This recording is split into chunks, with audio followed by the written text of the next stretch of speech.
All of us want to be intelligent. But what is intelligence? Is it something inherited, or can we actively change its dimensions? One thing's for certain, there's no exact definition of what intelligence is. Even so, it can be described roughly like this. Intelligence is the ability to solve new problems, to learn from the experience, and to use that experience to help you solve other problems. Intelligence is housed in the brain. Humans have large and very complex brains that give us a whole set of abilities and skills that separate us from other animals.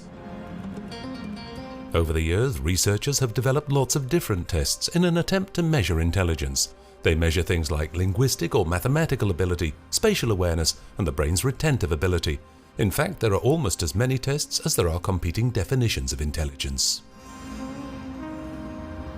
There are two basic components of intelligence. The first is fluid, or basic intelligence, that remains pretty constant from the age of 15 or 16 onwards.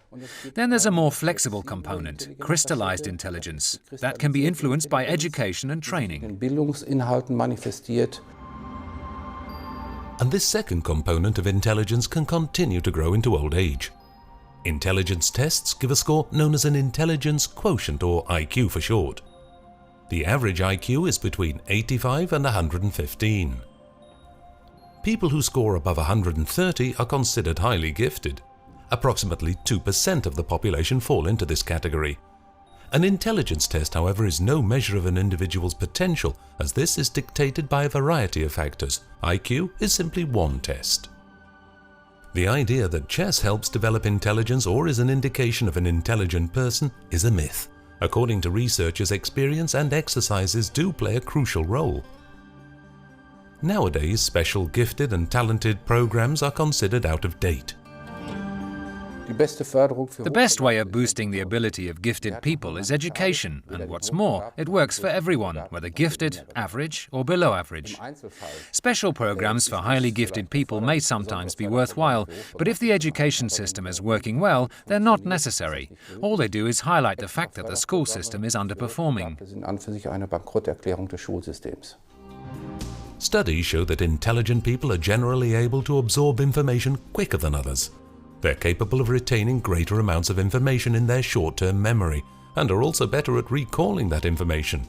Intelligent people are also more capable of effortlessly retrieving bits of information from their long-term memory.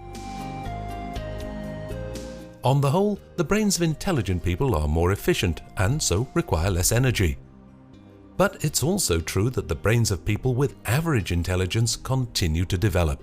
In recent decades, average intelligence scores have been on the up. Lots of studies point to the fact that kids today are generally more intelligent than kids 30 or 40 years ago. Children have simply got more intelligent in recent times, and we know that most of that increase is due to a rise in fluid intelligence rather than crystallized intelligence. What that means is that intelligence, and not simply knowledge, has increased.